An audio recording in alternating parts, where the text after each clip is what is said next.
right, so what's up, gamers? Half of you will understand that reference, half of you will not. Um, so, a while back, I read this book. It's called Do Hard Things. And, well, it's written by two 19-year-old kids who started a movement that they called the Rebelution. And so I'm reading this book, and I'm like, what does that mean? What's a revolution? And so I'm interested, I'm intrigued, and so I keep reading, and eventually they give me a definition. And so a revolution, they said, was a rebellion against low expectations. So, okay, so here's a little fun fact about me. I hate change, like any sort of change. And so this word kind of scares me a little bit because it comes from the word rebellion, which kind of reminds me of, like, I don't know, like a confrontation, and the word revolution, which is all about change. And so whether it's like something like, oh, I'm getting a new wonderful hairstyle, or switching to contact lenses, or even if it's something really big, like the fact that I'm going off to college next year, and my entire life is going to change. I just don't like change. But I think that's everyone, really. A lot of times we don't like to do new things because a lot of times we lose something at the same time. But part of this revolution idea is facing our fears and talking about things that sometimes make us uncomfortable, and so that's why I'm here. Now, before we talk about anything else, I want to establish a fact that there is a problem with this world. So, by a show of hands, like, I'm going to ask you guys to participate. What are some things that you've heard adults say about teenagers? Yes? They're edgy. Edgy? Anyone else? Yes? Crazy? Ignorant? Anyone else? Angsty, self-centered. Yeah, I've heard other things like, oh, they don't think before they act. Now, a while ago, I did a Google search, so you know the bar that you type into? So I typed in "a teenager is" to see what would pop up. The first one was "a teenager is stabbed." And so at first I thought this has got to be a joke, right? I clicked on it, and it's all these articles about teenagers who've been murdered. I'm like, oh, wow, what a great start. The second thing on the list was "a teenager is smoking," which is pretty self-explanatory. The third one was "teenage stress." And then it was "being a teenager is not easy." And last, for all you parents out there, "when a teenager is out of control." Nothing about how a teenager is beautiful, or a teenager has so much potential, or being a teenager is the most important time in your life. So, see, this is the problem. Not only does society expect us to not do good things, they expect us to do bad things. They expect the worst out of us. You go down the highway, and you see all these billboards for drugs, alcohol, tobacco.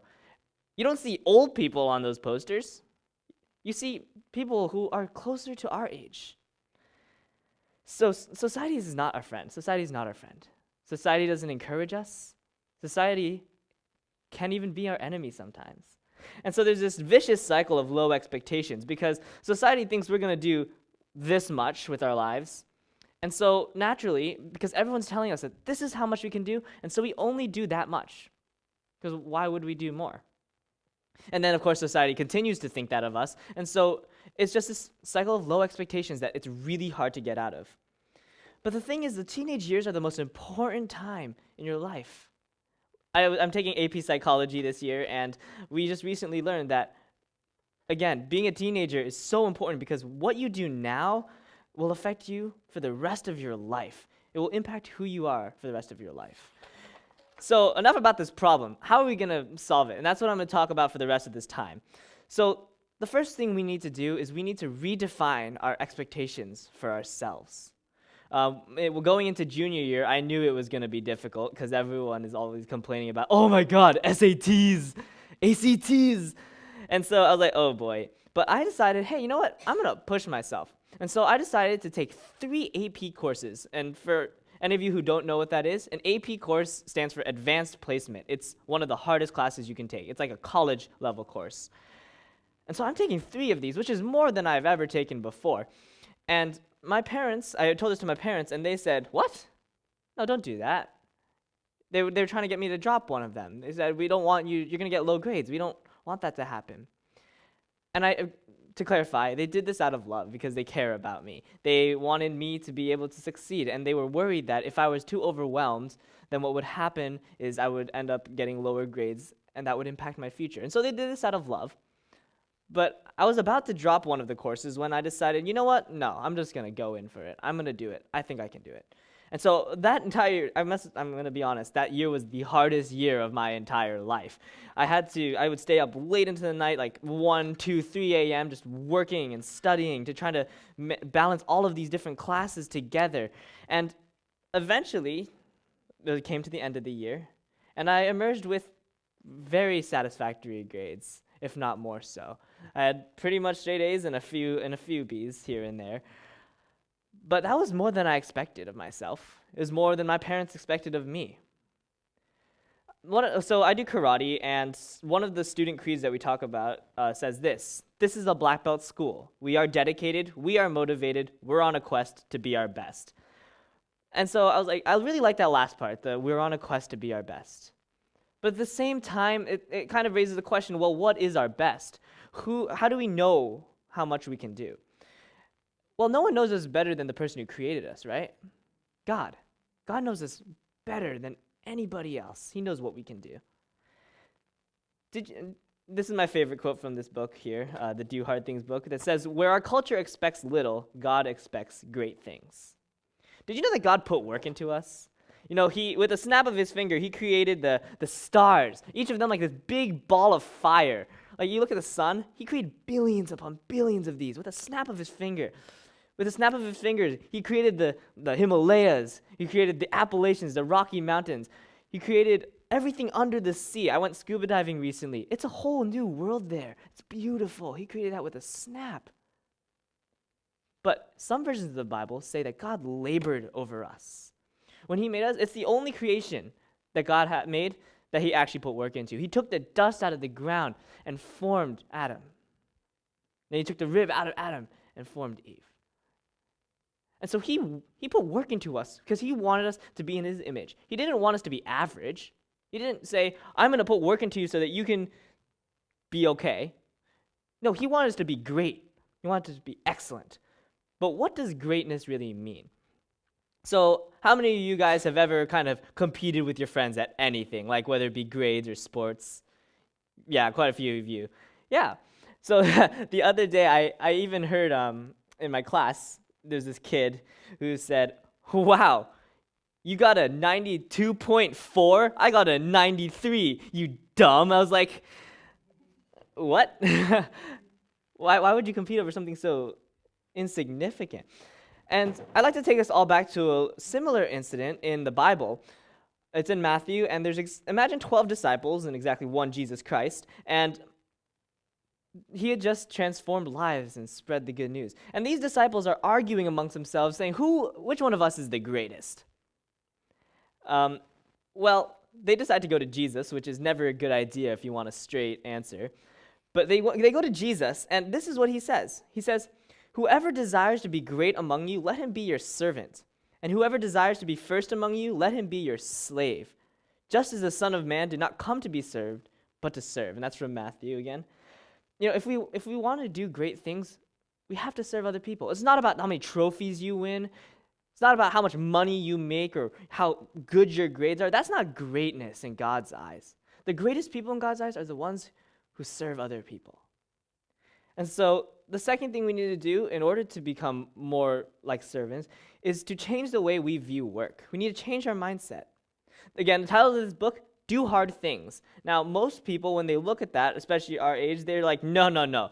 I don't want to do hard things. Why would I want to do hard things? That's work. Our current mindset uses the word enough a lot. And so there's two ends of that spectrum. There's the people who say, I am good enough. I've got it all in the bag. Why would I don't know, I don't need to do more things. I'm already pretty great. Now there's the other hand of that spectrum, the other side of that spectrum, who say, I'm not good enough. They say, I don't have enough skill. I don't have the talents. I could never do something so great as that. But the problem is both of these sides, it comes to the same result in which nothing gets done. And so we tend to be perfectly okay with not changing anything about ourselves. Another story about my karate instructor named Mr. G, and he's one of the nicest people I know, one of the hardest working people I know. He was born in Guatemala, and from the time he turned 10, he started working to support his family. So he would gather logs from the woods, chop them down with like an axe. He would work on the farm. At the age of 12, he built his entire family a house. At the age of 14, he came to the United States. He had to come illegally because his family was so poor. He came to the United States, and he worked so hard. His father had to go back to Guatemala to be with his wife because they couldn't afford to bring their whole family over. So it's just Mr. G and his younger siblings. And I quote him. He says, "I couldn't go to university. I couldn't get an education because I was so busy putting food in front of on the table in front of my family." And so he worked and he worked and he worked. He became a sous chef at a restaurant called Paparazzi, and he eventually got his green card and then eventually worked up to his citizenship. And now he's such a hard worker. He works at my karate school. He has a wife now. He's established. He's just amazing. And he told me that he will do any job that's asked of him as long as it puts food on the table. And we're complaining about homework and chores. I don't know, it just makes me a little sad. We despise work because it inconveniences us. It takes away our time. But that's not what God wants. God wants us to embrace work because it makes the lives of other people better. That's what work is all about. And so we need to change that mindset. The third thing we need to do is we need to inspire other people around us to do the same thing. I have a friend named Cole, and if you took the picture of a perfect person, he would be really darn close. He does robotics, he competes in robotics, he wins those competitions in robotics. He also does ultimate frisbee, he's an instructor at karate, and he's really good at it. On top of that, he also makes computers in his free time. He programs. He also 3D prints. He has a straight A record, and his social life is thriving. And so I'm sitting here in 9th grade, and this is my schedule. I would come home from school. I would eat a snack. I would go into my room, and I would play Minecraft for 4 hours. And then I would go out to my mom would be like, "Dinner time, Jordan." And so I come out for dinner, and I put on a really exhausted face, like, "Oh, so much homework. I gotta hurry up and eat dinner really fast." So I would go nom down my dinner really quickly. And then at the end of it, I'd be like, "Okay, I gotta go do homework." I'd go to my room, and I'd play Minecraft for another 4 hours until 10 o'clock when my mom would knock and do the quick Alt-Tab thing to switch the tabs. And then she opens the door, and it looks like I've been working on this long essay that I actually did 3 months ago. And so she's like, "Jordan, it's bedtime." And I put on my exhausted face. I say, "Oh, I have so much homework though. I gotta get it done." And so she's like, "Okay, 30 more minutes." And so she closes the door, and the minute it's closed, I rip out my homework folder from my backpack, open it up, pull out all my papers, and get as much done as I can in those 30 minutes before going to bed. So that was my daily schedule. I didn't do much. Well, one time I was talking to Cole, the guy who's practically perfect, about how I'd binge watch, I don't know, it was the Supergirl or the Flash or something. And he said, "Jordan, I would do that, but the thing is, I know that if I did, a few years from now, when I'm older or when I'm in college, I'm going to look back and I'm going to ask myself, why on earth did I waste so much time?" I don't know, that struck me. I was like, oh, that's true. Looking back on my life, I was like, oh, I waste so much time. Think about 8 hours a day. That's so much. I could be doing something else at that time. And so that inspired me to really change. That same year, I started volunteering at karate so I could become an instructor as well. And I just recently, this past June, got that job. I also took on piano. I started really changing my study habits so that I would get things done first before actually being able to enjoy myself. And then after one service trip to an orphanage in Mexico, God presented me with an opportunity to do something even greater. And so I started a nonprofit organization called the Don Bosco Project, which raises money for tuition for those orphans in Mexico. And looking back on my ninth grade self, who plays video games most of the time, I never would have thought that that kid could do anything great with his life. But you take the inspiration of one person, my friend Cole. He inspired me to change my life. And we can do the same for the people around us. When we do great things, we can inspire other people to do them as well. The authors of this book, the Alex and Brett Harris, the 19-year-olds, their Rebelution movement inspired 15 million people to participate in some way. 2 19-year-olds. Why can't we do the same? The answer is we can. But to do that, we need to actually take action, which is my last point. We need to take action. A perfect example is peer servants, for example. A perfect example is peer servants. What they do is they solve a very important problem in this world, which is that people in need, they tend to rely on other people to give them things. And so they don't know how to take care of themselves. So what peer servants does is they go to different countries and they give loans to these people to start businesses. And these are loans, not gifts. And then these people start these businesses and they bring in other people. They hire other people in these businesses. And through that, peer service is able to change the lives of not necessarily not one person, not even a family, but multiple families. Now, you might be thinking, well, Jordan, those are adults. We're just dumb teenagers. Well, you know what? I'm gonna ask you a question. So what? So what if you're just teenagers? Age is not a measure of how much potential we have. It's a measure of how much we've lived. It's not telling us, oh, I'm only 14 years old. I can't do anything because I'm only 14. No. Our age is not a limit as to how much we can do. Take, for example, my life community went to a place called New Life, and there is a girl named Giovanna who is 10 years old. Now, not only is she amazing at baking, but she started a company to sell her baked goods to other people online so she can make money not for herself, but for her mother. Now, New Life is actually a refuge for women and children who are victims of abuse and addiction. And so Giovanna, this 10-year-old girl, is trying to provide for her mother. Now, if that's not great, I don't know what is. If she's 10 years old, then you guys can definitely do. I don't think any of you guys are under 10 years old. All of you guys can do the same, or even greater. So I'm going to read you a passage, the opening passage of this book, which says that most people don't expect you to understand what we're about to tell you. And even if you do understand, they don't expect you to care. And even if you do care, they don't expect you to do anything about it. And even if you do something about it, they don't expect it to last. I think those expectations need a little bit of tweaking, right? Because this problem is relatable enough that we can understand it. It's definitely important enough that we should care. We are all capable enough that we can do something about it, and we can inspire other people so that it will last. So in closing, I'd like to give you my own definition of what I think a revolution is.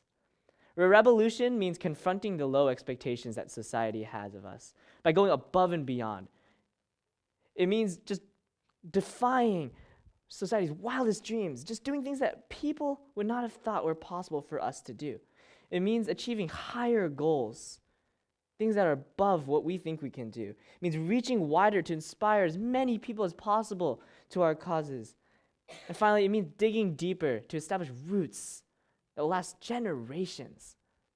That's what I think a revolution is. So I would like to call everyone to join. Thank you.